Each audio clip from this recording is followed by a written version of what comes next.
حجار بعزم صمود، بطيب وصايا جدود، ستبنى وأحلى يعود دفء الذكريات.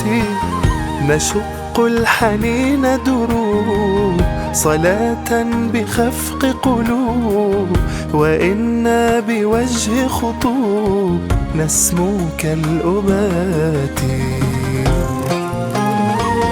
لا ليس بعيد صبح سيعيد أملا من نور أزهر ما أحلاه، ونراه قريب فالله مجيب.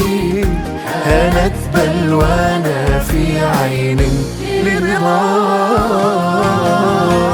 ورغم التهديد واستهداف منزلهم جنوبي البلاد، إلا أن هذه العائلة قررت أن تقيم مأدبة شهر رمضان على ركام منزلهم المدمر.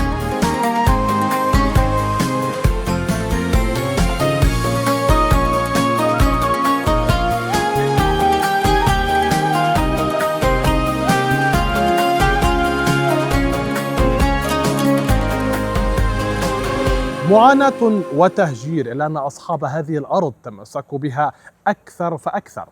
أحمد عيسى، جنوب لبنان.